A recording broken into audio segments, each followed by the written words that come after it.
Hello and welcome to Trojan Talk. I'm your host, Aaron Taylor. They will be talking with a Buddhist monk that is visiting campus this semester to learn about education and to teach a little bit about his culture. And my guest today is Khu Sapet, a Buddhist monk from Cambodia. Yes. Thanks for joining me here today. Thank you. And as I mentioned, you are visiting here this semester, spring semester. Tell us a little about why you were here at Troy University.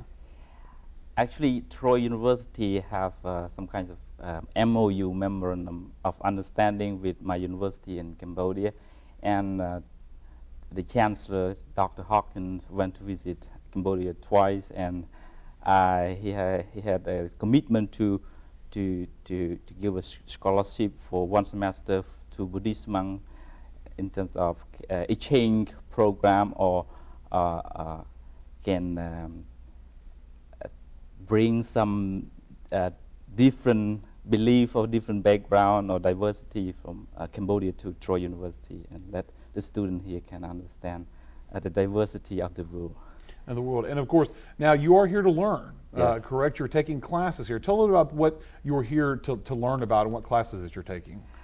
I'm taking two courses. One is research methodology, and another is curriculum development for adult education.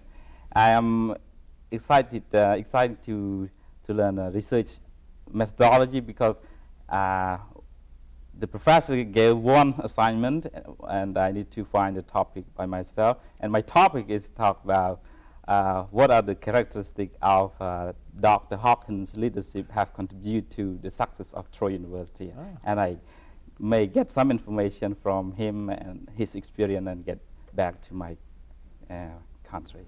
And of course, part of this is to take the lessons you've learned here and be able to go back to Cambodia and try to restructure an educational program that is kind of been rebuilding for the past generation, right? Yes, yes. Talk a little bit about that, about what you're having to do when you go back to Cambodia.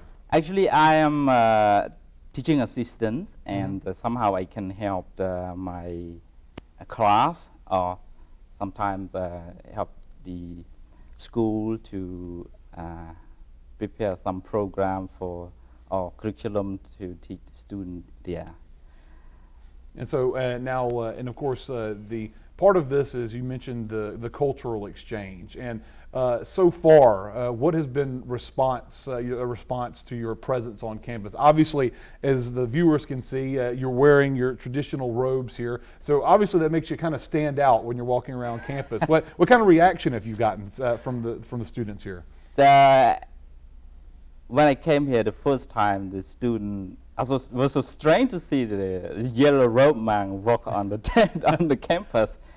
But now they get used to see me. They sometimes ask me some question, what is my philosophy, belief, where I am from. So I just have some short conversation with them. But that is okay. I was very excited because people here are so very nice, friendly, helpful. the Southern hospitality, as we call it around here. So it doesn't bother you for a student to come up and ask, about what you're wearing and what your beliefs and all that sort of stuff are? Oh, that makes me happy. Really? It's not bother me. I like to have conversation with people, so I can learn from them, and they also can learn from me. And so now, what are some of the things, you've been here for a couple of weeks now, now what are some of the things that are, I guess, different or interesting that you found out on your first trip to America here? One thing that I interesting the most is the road, the way the government try to build. Well, they build very good ways, well built, and from a couple of weeks ago when I arrived here, I never see some car crash and accident, something like that, because people drive carefully. Mm-hmm. So. But one more thing that beyond that drive safety, I just think one more thing, that whether the government or anybody can build the road for the mine that can go without accident. Because we build the road for driving, for safety of physical body, but we may build another road for our mind, our feeling go without accident. That is another road for our human being. We have two parts, physical body and mental bodies. We need food for our physical body. Also, we need food for our mental body, for our mind. We also have physical health and mental health. It's another food for that. Very good. And of course, one of the things that we mentioned before we started taping here was there's a little bit of a change in temperature that you got here, that you weren't expecting the temperature to be quite as cold here, correct? Yes.